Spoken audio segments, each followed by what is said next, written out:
আজ আপনাদেরকে দেখাবো রেস্টুরেন্টে ইটালিয়ান পিজাগুলা আমরা কিভাবে করে থাকি। আর এই পিজাটা রেস্টুরেন্টে খুবই জনপ্রিয় একটা আইটেম। আমি শেফ বিলাল কিভাবে রেস্টুরেন্টে করেছি সম্পূর্ণ রেসিপিটা এ টু জেড দেখানোর চেষ্টা করব।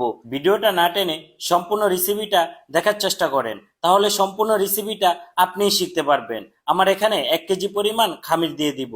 ফার্স্টে এখানে 2টা মুরগির ডিম দিয়ে দিলাম। তারপরে এখানে 1 চামচের মতো গুঁড়া দুধ দিয়ে দিলাম। তারপরে এখানে 1 চামচের মতো লবণ দিয়ে দিলাম।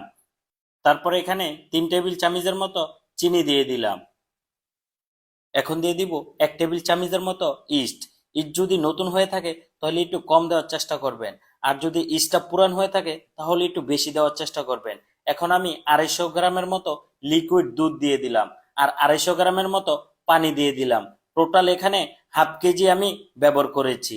আপনারা চাইলে শুধু পানিও দিতে পারেন, অথবা আপনারা পানির বদলে দুধটাও ব্যবহার করতে পারেন। তারপরে আমি খুবই ভালো করে মিক্স করে নিব। যখন পর্যন্ত চিনিটা না গলে যাবে তখন পর্যন্ত আমি কিন্তু ভালো করে মিক্স করে নিব। এখন আমি 1 কেজি ময়দা দিয়ে দিব এখানে। ময়দাটা দেওয়ার পরে খুবই ভালো করে এই খামিরটা আমি দিব। আর খামির দেওয়ার সময় অবশ্যই আপনারা চেষ্টা করবেন খুবই যত্ন সহকারে খামিরটা দেওয়ার জন্য। খামির যদি ভালো হয় তাহলে পিজাটাও কিন্তু খুবই ভালো হবে। এখন আমি হাতের ভিতরে কিছু তেল দিয়ে আবারও ভালো করে ফিনিশিং করে নিচ্ছি। আর এই খামিরটা আপনারা আধা ঘন্টা থেকে 1 ঘন্টা রেখে দিবেন। আমার মতো করে এভাবে একটা পলিটিনে করে রেখে দিলে খামিরটা দ্রুত মজে যাবে। আমার এখানে 12 ইঞ্চি একটা পিজার অর্ডার এসেছে। আর 12 ইঞ্চি পিজার জন্য 350 থেকে 400 গ্রামের মতো আমি এই খামিরটা নিয়েছি। এখন আমি খুবই সুন্দর করে বেলে নিব।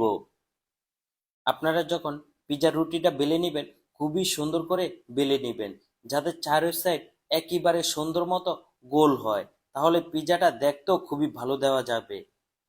আমার দেখেন 12 ইঞ্চি ডাইসের ভিতরে পিজার রুটিটা একটু বড় হয়েছে। এখন কিন্তু পিজার রুটিটা আস্তে আস্তে ক্ষিপে যাবে। এটা কিন্তু পিজার রুটির নিয়মই। পিজার রুটি ফার্স্টে বড় হয়ে থাকে, পরে কিন্তু আস্তে আস্তে ক্ষিপে যাবে। এখন পিজার রুটির সাইডটা খুবই সুন্দর করে ফিনিশিং করে নিচ্ছি। এখন আমি মজরেলা চিজটা গ্রেট করে নিব। এটা হলো গুড লাইফ চিজটা, আমরা রেস্টুরেন্টে ব্যবহার করে থাকি। আপনারাও চাইলে ব্যবহার করতে পারেন। গুড লাইফ চিজটা খুবই ভালো, আর খুবই সুন্দর একটা লেয়ার চলে আসে। আপনারা যে কোনো জায়গায় কিনতে পাবেন।